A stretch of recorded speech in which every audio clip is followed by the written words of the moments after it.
Ho ho hello everybody, and yes, I know Christmas is over, so there's no need for the Santa hat. But I just like that catchphrase, and I really want to use it, even if I'm only using it once. Well, but anyway, hey, I am back after a long time there, and today it's now time for me to end off this year with a bang. Me. And now it's time for me to do the long-awaited review of Fall Guys versus Among Us. So, without any further ado, let's begin. Shall we? Okay, so right off the bat there, let's talk about the analysis. And both of them were very good. Both Bean's rundown were very entertaining. It made me learn new things about the characters, which I haven't already known. I played both of Among Us and Fall Guys a little bit back in the day. But I wasn't really invested or obsessed with them. Unlike others. So, these analyses and rundowns were completely new to me. I also watched only a little bit of them there to know, since I really liked the matchup. For what I didn't know there, I didn't know that the Among Us had large buff arms, human feet, and could stretch itself like Mr. Fantastic, which is kind of weird. And same thing with Fall Guys, who can also stretch themselves like Mr. Fantastic. So, yeah. Anyway, and also they use a whole lot of memes and references in this battle and episode as a whole. With the whole lot of them being in Among Us's rundown. Or the crewmates and imposters rundown, if you will. Because there is quite a lot there. They have the word sus in it followed by an emergency meeting there. I'm not going to tell you who the imposter is there out of this episode. Just if you want to know it, then watch the actual episode yourself there. It's very good. And after that there, we then get ourselves a whole bunch of other stuff there. Like, if you look close, honestly, there's a whole bunch of other stuff going on here as well. Not to mention, there's also a whole lot more.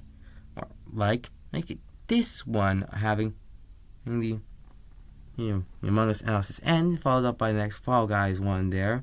And in both analysis battle cards, they're saying both Fall Guy and Among Us know each other. So we might get ourselves a little bit of a Scooby-Doo vs. Courage bit here, or something that's similar to Scooby vs. Courage, which also cameoed in the fight there inside Fall Guys analysis, which, to be honest there, I like.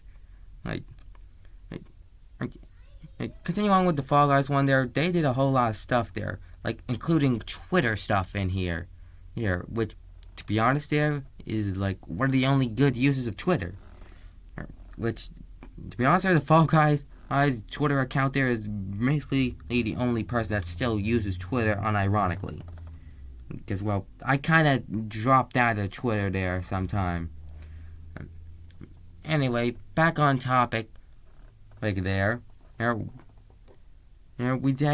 ourselves a whole lot of other stuff there, like Fall Guys tasting food with their feet, which is kind of gross.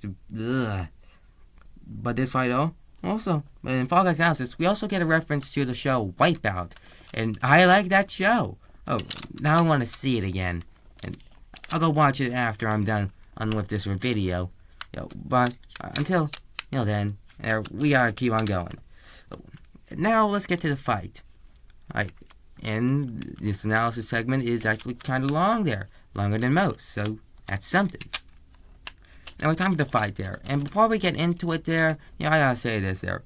Fall Guys vs. Among Us had some big shoes to fill, being the episode right after the most universally acclaimed best death battle of all time, Bowser vs. Eggman hitting the scenes, which, it's gonna be very hard to beat. While Fall Guys vs. Among Us did not beat it in any sense of the word, it was still pretty good there, and it was pretty darn close. Fall Guys Among Us is still a 10 out of 10 for me there. Not quite an 11 out of 10 like Bowser vs. Eggman was. There. So let's just get into the fight there for the Fall Guy versus the Among Us. So it starts off on the scale there with five of each being. 5 Fall Guys and 5 Among Us. Among 3 crewmates and 2 other imposters. So, and they're all on the ship there. Everything going normal there. The reactor starts melting down there, and everything. The other Fall Guy and Among Us character starts freaking out, except for Cyan, who just does the shush there, and the purple Fall Guy, who just looks around there and then starts panicking. We also see the yellow Fall Guy and the blue crewmates getting along there, which kind of refers to the fact that they're both friends. Ends of both the Fall Guys and the Among Us, they're both being friends. And so that's something.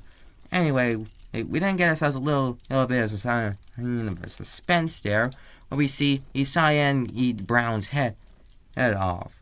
After that there, we then get the pink Fall Guy walking around there, finding the dead body before the ship's reactor explodes, and everybody got ejected. We also see the purple Fall Guy doing the Among Us shushing here too. Suspicious? After that, they all fall on side of a platform of Fall Guys, where the music also switches. And I don't know when I'm going to talk about it later, so I'm going to talk about it now. Sussy Beans is a crazy track name, and the track is also very good. It even has its own little references in it as well. Which I'll talk about later. It starts off with the Among Us theme of the Scald before changing abruptly to the Fall Guys theme. Anyway, after that after the 3, 2, 1 go signal, everybody starts running over there. We then get a quick little montage of all the Fall Guys and Among Us characters failing except for a couple. And then after that we also get to see ourselves one little cameo of a Minecraft potion in here, which, I say I like that cameo. Good job. Anyway, after that little cameo of Minecraft there, we then get ourselves a little bit more memory matching game, and where we then get to see the Among Us twerking meme. Yeah, I was not expecting to see that here as well. Oh, yeah, I have no words for that. Just crazy. Anyway, after that all the 5 remaining players there are just running up the tower there to get that crown. Where Orange gets hit with a ball and falls down. And Blue's doing his task there, where we also see him do, image of him doing the Henry Stickman dance. Which made some people who like Henry Stickmin vs. the Second Coming very happy. So, good for them. Anyway, after that the Fall Guy then just mercilessly punches him with the punching box.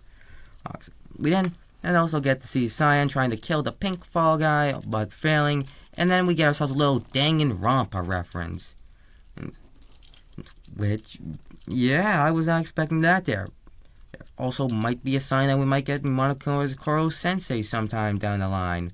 Just not in season 25, because that one is getting a Death Val cast, which is coming up sometime today. So, yeah. Anyway, after that, we then have ourselves as the pink Fall Guy getting the crown before the purple Fall Guy, and then being victorious. But, will you look at that? The purple Fall Guy is not one of us. It's an imposter, where we finally get to see. And so everybody that was questioning where Red was during the beginning, in 30 minutes of this fight there are now permanently silent there, because Red is here disguised as the purple Fall Guy. We then get ourselves to continue on with the fight. I say fight, the Among Us Knight just bounces off the Fall Guy, and the Among Us the imposter then tries to test the knife out, and then stabs himself in the hand. and which yeah, this and also the music perfectly times in there, which yeah was pretty funny. And after that, the Among Us then starts mutating, growing itself a tongue, and then after that, there then pulls out his revolver and shoots the Fall Guy, only for the little to bounce off of him, and then the Fall Guy just goes ahead and just starts beating the living poo out of the Among Us imposter. And also, you think my pop culture references are dated and nobody knows what they are? Boy, this thing has Donkey Kong banana memes. Oh, banana. Batman slap memes. And also a Fortnite dance, which comes in a little bit later on. I'll talk about that later. But anyway, the Among Us imposter is getting its butt beat until he plays down a banana bomb there, cueing that Donkey Kong banana meme I mentioned earlier. They're blowing them up there. And I also like the fact that the Fall Guy is not really even paying attention to the Among Us there. He's just worrying about the crown there and trying to get it. And the Among Us as imposter just keeps on stopping him from getting his crown. Now both of the Among Us and the crew as imposter are alongside with the Fall Guy, both fall down there. They're falling down through the leaderboard there, leading everybody else there, all the ghosts of the crewmates and Cyan, and all the other Fall Guys that got eliminated to just jump down there. And this gets a little chaotic, so let me just break it down for you. Just make sure you pay attention. So basically, the Fall Guy is trying to get the crown there, but the crown is guarded by Brown there, making a shield, but Orange Fall Guy turns into Pac-Man and eats Brown and presumably a couple other crewmates. We then also get to see ourselves a whole bunch of other stuff there, like a Fall Guy using Hadokens to fly himself over to the crown, and only to get laser beamed by Red's revolver. Which, yeah, I was not expecting Fall Guy. I was not expecting Fall Guy to be universe level durability in the Among Us imposter, or to have ability of cutting planets in half. And also, funnily enough, that single feat there also came from a parody of where Among Us and Fall Guys fought there Dragon Ball Z style. So that's just kind of crazy and a really big coincidence. Anyway, after that we then have ourselves a whole bunch of other stuff there, along with the planets getting cut in half and green in Fall Guy getting evaporated. We then see a pink Fall Guy getting into TARDIS as the laser beam didn't catch up to Pac-Man and dies. As Pink survives there, gets out He-Man's his power sword and disarms the Among Us imposter of his revolver, before the imposter draws himself a magical sword out of his magic pencil. We then get ourselves a nice little sword fight there, where we get to see a little bit of a crown out in the constellation in the sky there, and a universe with an Among Us in it there. And if you look very closely and you pay attention, and you can see both of their insides there of the Among Us, a single bone on any of the Fall Guys' crazy and weird anatomy. Yeah, that's some weird anatomy. Yeah, I have to say. The duel is then cut short there as the Fall Guy then just sees it. It's a crown, and then just goes and just focuses on getting that crown. Which also leaves Red confused there, and before he just decided, forget it, and just decided to start chasing the Fall Guy. Right. We then get ourselves a little nice chase scene there, and where the Among Us grows, that's out his buff arms out, and grabs the Fall Guy with its tongue there before it could reach the crown. We then get to see ourselves a little bit of the reference here to the Fall Guys seeing Zen stuff there when they fail. Like Zen, tranquility, and all that other weird stuff out there going on here inside this fight. Right, where we then get to the Fall Guy turning its eye color there in anger there, as in it just magically teleports forward a little bit there to grab the crown there that it couldn't reach a little bit earlier ago. And just shoves the crown down the Among Us imposter's throat, or doing several other acts of violence to the imposter there, where I also end off with a little bit of a reference to that one invincible meme of "I thought you were stronger." I thought you were stronger. Also, did I mention that this fight doesn't have a single bit of dialogue in it? Yeah, this fight has no dialogue in it there. It's pure silent. Like, only filled up with some other sound effects there. We haven't had a fight with had no voice acting ever since Wario vs. DDD in Season 6. Which was... Wait, let me my map here. Which was 5 years ago. Man, time goes by fast. Anyway, we then get a... After that there, the Fall Guy just looking around there and doesn't really care about what it just did to the Among Us imposter. So, because it just got... As well, it just takes the crown there and then starts doing the Fortnite default dance. Yeah, I was not expecting that there. Even the music matches that classic old Fortnite default dance. Which, yeah, that was pretty crazy.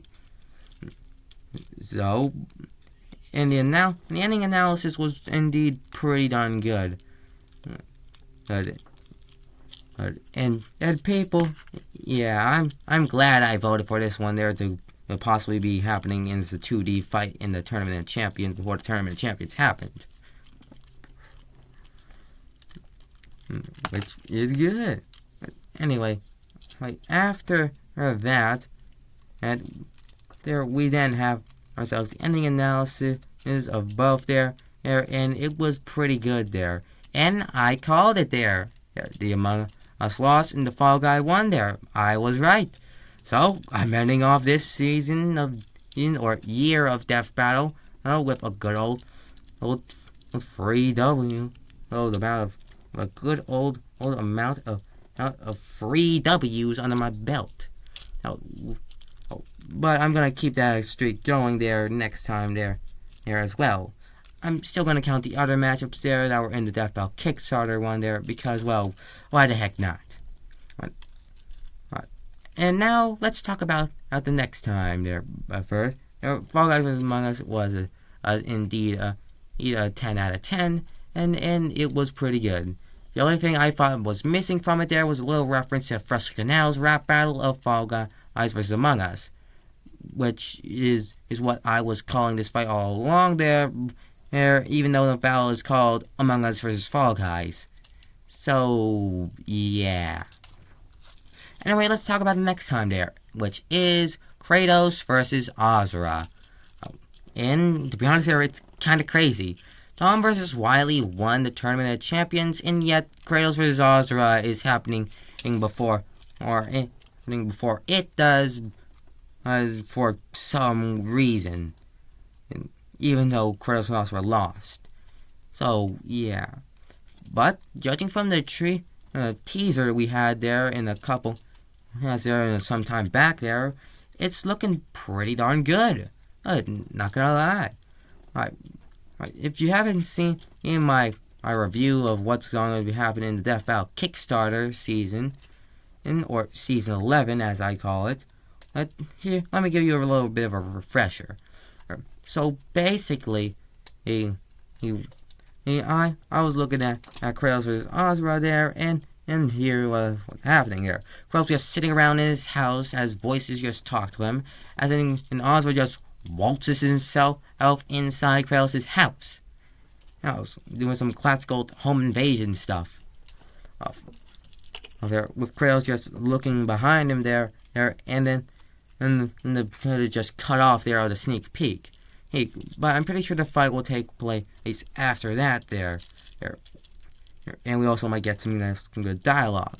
As for who I think is going to win, well, I'm going to say Ozra has one in the bag. I mean, don't get me wrong there, Kratos has himself some good feats, and has himself a lot of powers. But then again, most of his strong and impressive arsenal was lost in the Greek ages, so he's left with his Leviathan axe inside the New Norse ages, which limits his arsenal just a bit. And Ozra has himself a whole bunch of stuff there. Even if you can scale Kratos to the other Greek gods of actual Greek mythology, with the Kratos that you could do, you Ozra is able to dodge universes. Is there something that I don't even know how fast a universe could even move there? So Ozra should take this one there. I'm betting on Ozra there, but I'm going to be rooting for Kratos, but betting for Ozra. Anyway, that's all for me. And remember, Happy New Year, and remember, my name is Barry Tremblay, and I am not extinct just yet.